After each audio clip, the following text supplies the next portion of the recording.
Hello everyone, I am Ankit Kumar and I welcome you all to Education Circuit. और देखिए एफकेट 1 2022 के लिए नोटिफिकेशन आउट हो चुका है और आपके ऑनलाइन एप्लीकेशन फॉर्म 1 दिसंबर से स्टार्ट हो चुके हैं। 1 दिसंबर 2021 जो कि 30 दिसंबर 2021 तक चलेंगे। ओके, ऐसे में कैंडिडेट्स के काफ़ी सारे क्वेश्चंस हैं, काफ़ी सारे डाउट्स हैं regarding eligibility criteria. So today we are going to cover eligibility criteria for AFCAT 1 2022। जितने भी आपके डाउट्स हैं जो कि फ्रिक्वेंटली आस्क्ड क्वेश्चंस हैं, we have covered all these questions. आपका कोई भी डाउट नहीं बचेगा। ओके, किस ब्रांच के लिए क्या एज लिमिट है, आपकी एजुकेशनल क्वालिफिकेशन के हिसाब से आप किस ब्रांच के लिए एलिजिबल हैं, ईयर गैप कितना होना चाहिए, कितना नहीं होना चाहिए, बैकलॉग है तो अप्लाई कर सकते हैं या नहीं, फाइनल ईयर स्टूडेंट्स अप्लाई कर सकते हैं या नहीं। दीज ऑल डाउट्स जो कि कैंडिडेट्स को हैं वो सभी आज हम इस वीडियो में कवर करेंगे। जो जो आपकी दिक्कतें हैं वो सभी सॉल्व हो जाएंगी। ओके, तो वीडियो को एंड तक देखिए and before starting don't forget to click on subscribe button and active all notifications by clicking on bell icon, जिससे कि आपको आगे आने वाली एफकेट के तैयारी के लिए जो हम इंपॉर्टेंट स्टडी मटेरियल आपको प्रोवाइड कराएंगे, मैथ, रीजनिंग एंड जीके, वो सभी वीडियोस आपको टाइम टू टाइम मिलती रहें और आप अपने एग्जामिनेशंस में अच्छा परफॉर्म कर सकें। ओके, टेलीग्राम ग्रुप जरूर ज्वाइन कर लीजिए, link is given below in the description box because we keep on providing very important material on Telegram. Okay, तो चलिए शुरू करते हैं और देखते हैं कि एफकेट 1 2022 के लिए एलिजिबिलिटी क्राइटेरिया क्या है, कौन कौन लोग एलिजिबल है, कौन कौन नहीं है। Okay, let's start. सबसे पहले देखते हैं सबसे ज़्यादा पूछा जाने वाला question which is age. Okay, कि सर हमारी एज कितनी होनी चाहिए। तो देखिए दो कैटेगरीज हैं जो मेन कैटेगरीज हैं। सबसे पहली है फ्लाइंग और दूसरी है ग्राउंड ड्यूटी। ग्राउंड ड्यूटी में भी दो सब कैटेगरीज हैं, एक है टेक्निकल, एक है नॉन टेक्निकल। ओके, तो सबसे पहले फ्लाइंग के लिए देखते हैं। तो देखिए फ्लाइंग के लिए आपकी एज 22-24 ईयर्स होनी चाहिए। राइट, आपकी date of birth 2 Jan 1999 to 1 Jan 2003 के बीच में होनी चाहिए। दोनों डेट इंक्लूडेड है। 2 जनवरी 1999 को यदि आप बॉर्न हुए हैं तो वो डेट भी इंक्लूड होगी, और 1 जनवरी 2003 है तो वो डेट भी आपकी इंक्लूड होगी। 2 जनवरी 2003 इंक्लूड नहीं होगी। राइट, तो यदि आपकी डेट ऑफ बर्थ इस रेंज में है so you can apply for flying branch. Okay, और यदि आपके पास में commercial pilot licence which is issued by DGCA India है तो आपको 2 ईयर का रिलैक्सेशन मिल जाएगा। आप फिर 26 साल तक अप्लाई कर सकते हैं, जैसा अभी इसमें 24 ईयर्स तक है। यदि आपके पास में ये लाइसेंस है तो आपकी डेट ऑफ बर्थ की जो रेंज होगी वो 2 Jan 1997 टू 1 Jan 2003 होगी। Okay, I hope flying branch के लिए एज से रिलेटेड कोई आपको डाउट नहीं बचा होगा। अब देखते हैं ग्राउंड ड्यूटी। ग्राउंड ड्यूटी में टेक्निकल और नॉन टेक्निकल दोनों के लिए आप 20 से 26 साल के बीच में होने चाहिए। और यदि आपकी डेट ऑफ बर्थ की बात करें एग्जैक्टली तो वो 2 Jan 1997 टू 1 Jan 2003 के बीच में वेरी करनी चाहिए। Both dates are included. तो ग्राउंड ड्यूटी के लिए आप 26 साल तक अप्लाई कर सकते हैं।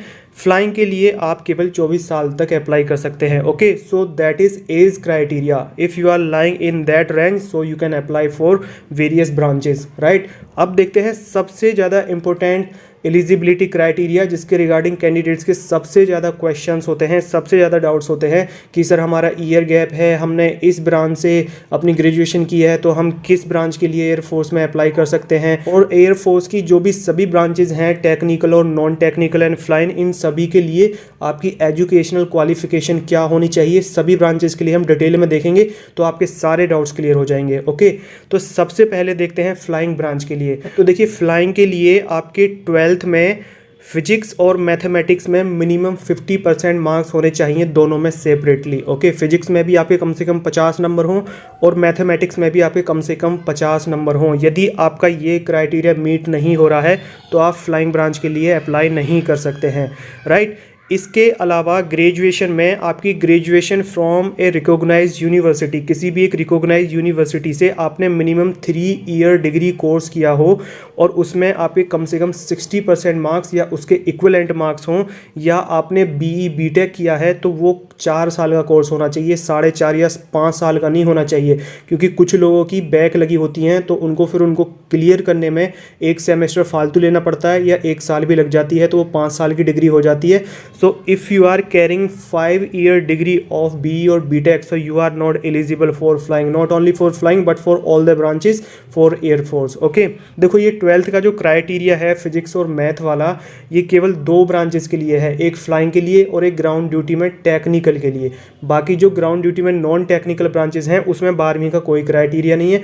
काफ़ी सारे कैंडिडेट्स के माइंड में ये रहता है कि सर हमारे 12th में 60% नहीं है, so whether we are eligible और नॉट। तो देखिए 12th का 60% होने का ऐसा कोई भी क्राइटेरिया नहीं है, but for 2 branches which are flying and technical in ground duty you must have minimum 50% marks in physics and mathematics in 12th class separately. Okay और देखो इसके अलावा मैं एक इम्पोर्टेंट बात और बताता हूँ, आपका जो एजुकेशन फॉर्मेट है वो 10+2+ ग्रेजुएशन फॉर्मेट में होना चाहिए। ऐसा नहीं कुछ लोग डिप्लोमा कर लेते हैं, ओके डिप्लोमा वाले नहीं चलेंगे, डिप्लोमा वाले FCAT के थ्रू अप्लाई नहीं कर सकते हैं, उनको फिर CDS और NDA वगैरह के थ्रू ही जाना पड़ेगा। Okay diploma holders are not eligible for FCAT, ये बात आप ध्यान रखिए। इसका जो फॉर्मेट है एजुकेशनल जो फॉर्मेट है वो आपका 10+2+ ग्रेजुएशन होना चाहिए, राइट। तो फ्लाइंग के रिगार्डिंग आपके आई होप सारे डाउट क्लियर हो गए होंगे। इसके अलावा यदि आपका कोई डाउट है so you are most welcome, you can write down in the comment box below, right.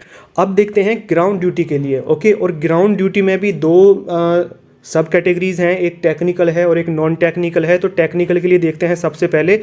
Technical में आपके 12th में फिजिक्स और मैथमेटिक्स में मिनिमम 50% मार्क्स होने चाहिए और आपकी मिनिमम 4 इयर्स की ग्रेजुएशन और इंटीग्रेटेड पोस्ट ग्रेजुएशन होनी चाहिए जो कि 5 साल की होती है from a recognised university with minimum 60% marks और इक्विवेलेंट। ओके देखिए कुछ यूनिवर्सिटीज़ में डायरेक्ट परसेंटेज वाला सिस्टम होता है और कुछ यूनिवर्सिटीज़ में CGPA वाला सिस्टम होता है।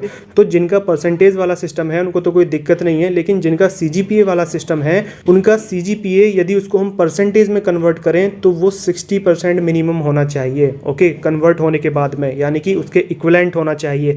तो ये टेक्निकल ब्रांच का एजुकेशनल क्वालिफिकेशन क्राइटेरिया है। आपके 12th में फिजिक्स और मैथमेटिक्स में मिनिमम 50% मार्क्स होने चाहिए और ग्रेजुएशन में आपके मिनिमम 60% मार्क्स होने चाहिए फ्रॉम ए रिकॉग्नाइज्ड यूनिवर्सिटी।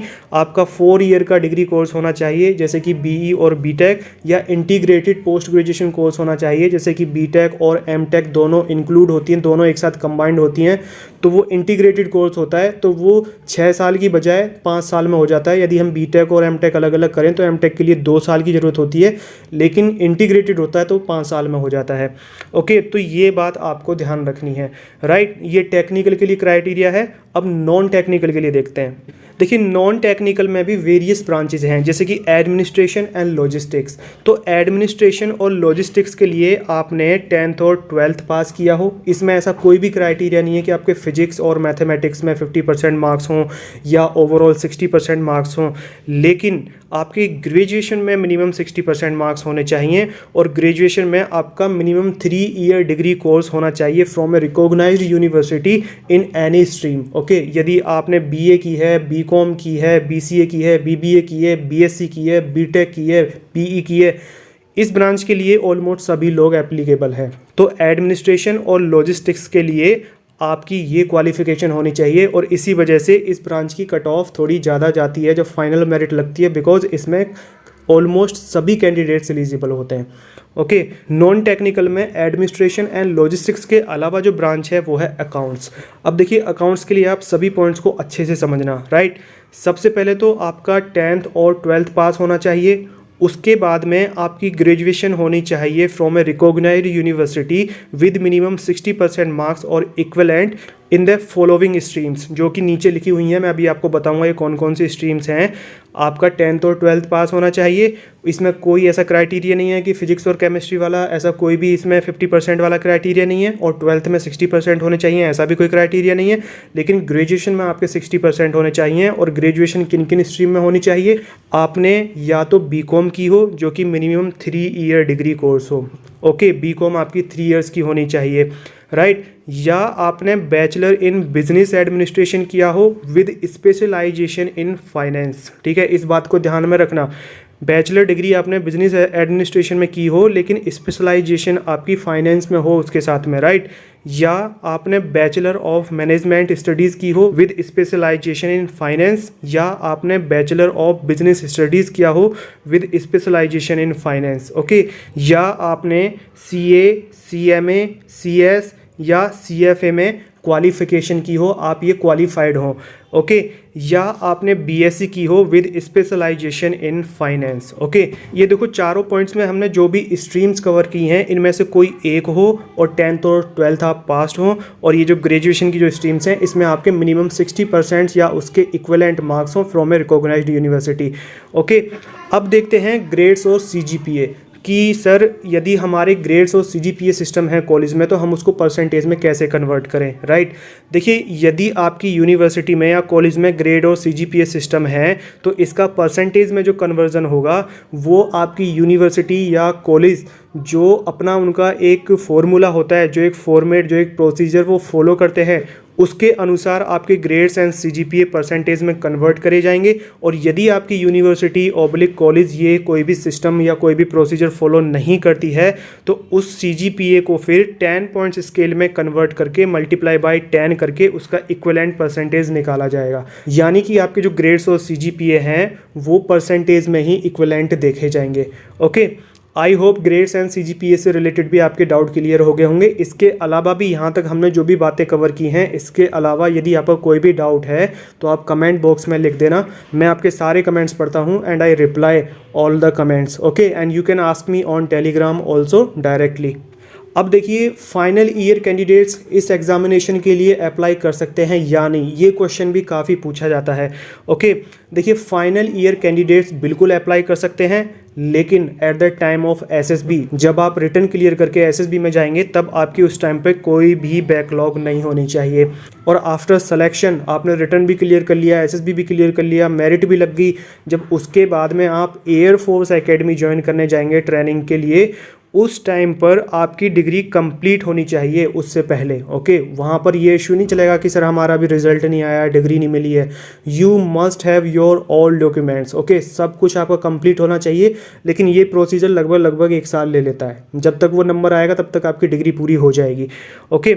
तो ये फाइनल ईयर वाले कैंडिडेट्स के लिए क्राइटेरिया है, आपकी कोई बैकलॉग नहीं होनी चाहिए at the time of SSB और आपकी डिग्री मस्ट बी कंप्लीटेड, आपकी डिग्री कंप्लीट होनी चाहिए at the time of joining air force academy Dundigal Hyderabad. और देखिए इसके अलावा और जो इम्पोर्टेंट एक पॉइंट है जिसके रिगार्डिंग कैंडिडेट्स के माइंड में काफ़ी सारे डाउट्स रहते हैं वो है ईयर गैप, कि सर हमारा 12th और ग्रेजुएशन के बीच में 1 साल का गैप है या 2 साल का गैप है तो हम अप्लाई कर सकते हैं या नहीं, ओके। तो देखिए ईयर गैप 2 तरीके से होता है, एक तो आपका 12th और ग्रेजुएशन के बीच में ईयर गैप हो और एक आपके ग्रेजुएशन में ही 2 ईयर्स के बीच में गैप हो, जैसे कि BA कर रहे हैं आप तो 2nd और 3rd ईयर के बीच में गैप हो, किसी कारणवश हो गया हो, गैप हो गया हो, तो ऐसे सिनेरियो में हम अप्लाई कर सकते हैं या नहीं। तो देखिए यदि आपका 12th और ग्रेजुएशन के बीच में कोई गैप है तो आपको कोई भी दिक्कत नहीं है, you can apply, okay, there is no problem. और यदि आपके ग्रेजुएशन में ही 2 ईयर्स के बीच में गैप है जैसे कि 2nd ईयर और 3rd ईयर ऑफ BA तो आपकी जो ये कंप्लीट डिग्री होगी ना ये 3 साल की होनी चाहिए, 4 साल की नहीं होनी चाहिए। ऐसा नहीं हो कि उस गैप की वजह से, 1 ईयर गैप की वजह से आपकी डिग्री 4 साल की हो जा रही है। It must be 3 year degree course, okay. यदि आपका 3 ईयर का मार्कशीट होगा, 3 ईयर की डिग्री होगी जो कॉलेज प्रोवाइड कराएगा तो आपको कोई दिक्कत नहीं है, यू कैन अप्लाई, ओके। तो ये हैं आपके एजुकेशन से related all important points related to your eligibility criteria for FCAT 1 2022, right. इसके अलावा और भी कुछ इंपॉर्टेंट पॉइंट्स हैं जैसे कि यदि आपने SSB अटैम्प्ट किया हो इससे पहले और आपने CPSS जो कि पायलट के लिए एक बैटरी टेस्ट होता है आप उसके लिए अप्लाई कर चुके हैं और आप उसमें फेल हो गए हैं तो आप फिर दोबारा फ्लाइंग ब्रांच के लिए अप्लाई नहीं कर सकते बिकॉज वो टेस्ट एक बार ही होता है लाइफ में और यदि आप एक बार में उसमें फेल हो जाते हैं तो फिर आप कभी भी फ्लाइंग ब्रांच के लिए अप्लाई नहीं कर सकते हैं और यदि आप ऑलरेडी पास हैं तो आप अप्लाई कर सकते हैं, ओके। या आपने एयरफोर्स एकेडमी ज्वाइन कर ली थी एज ए फ्लाइट कैडेट, जैसे कि आप फ्लाइंग के लिए वहाँ पे सेलेक्ट हुए थे फाइनल सिलेक्शन में और आपने एकेडमी ज्वाइन करी थी और आपकी वहाँ पर ट्रेनिंग चल रही थी और because of your behaviour okay या किसी भी कारण से आपको सस्पेंड कर दिया जाता है वहाँ से, तो आप फ्लाइंग ब्रांच के लिए एलिजिबल नहीं है। ओके, फ्लाइंग ब्रांच ही नहीं, आप एयरफोर्स ज्वाइन करने के लिए ही एलिजिबल नहीं है। राइट, नेक्स्ट पॉइंट जो है वो यही है। देखिए, यदि आपने आर्मी, नेवी, एयरफोर्स की कोई सी भी ट्रेनिंग एकेडमी ज्वाइन की है आफ्टर फाइनल सिलेक्शन, जब आप एकेडमी ज्वाइन करेंगे, आपने वो एकेडमी ज्वाइन की है and because of your indisciplined behaviour आपको वहाँ से डिबार कर दिया जाता है, आपको रिमूव कर दिया जाता है, तो आप एफकेट छोड़ो, आप आर्मी, नेवी, एयरफोर्स किसी के भी लिए एलिजिबल नहीं है। You can never apply again. Okay, so these all are very very important points related to your eligibility criteria for AFCAT 1 2022।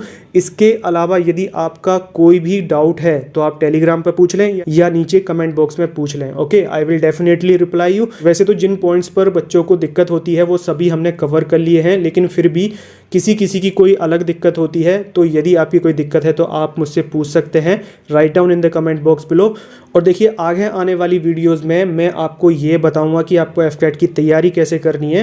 Right, I have scored very well in AFCAT. I scored 248 out of 300 in AFCAT in my attempts and I am a recommended candidate, so I will share my experience with you people so you can perform well without doing hard work. Right, hard work तो वैसे करना ही पड़ता है, लेकिन ज़्यादा ना करना पड़े, स्मार्टनेस के साथ में तैयारी करी जाए। क्या पढ़ना चाहिए, कहाँ से पढ़ना चाहिए, तो वो भी मैं आपको बताऊंगा। और आगे आने वाली वीडियोस में इन सभी से रिलेटेड मैं आपको स्टडी मटेरियल भी प्रोवाइड करवाऊंगा as I provided in previous attempts. Okay, तो ये सभी वीडियोस जो कि फ्री ऑफ कॉस्ट प्रोवाइड कराई जाएंगी आपको, इन सभी को टाइम टू टाइम पाने के लिए और एफकेट और एसएसबी में अच्छा परफॉर्म करने के लिए इस चैनल को सब्सक्राइब कर लीजिए और बेल आइकन पर क्लिक करके ऑल नोटिफिकेशंस को एक्टिव कर लीजिए। Okay, so all the very best for your written examination and SSB interview and that's all for today.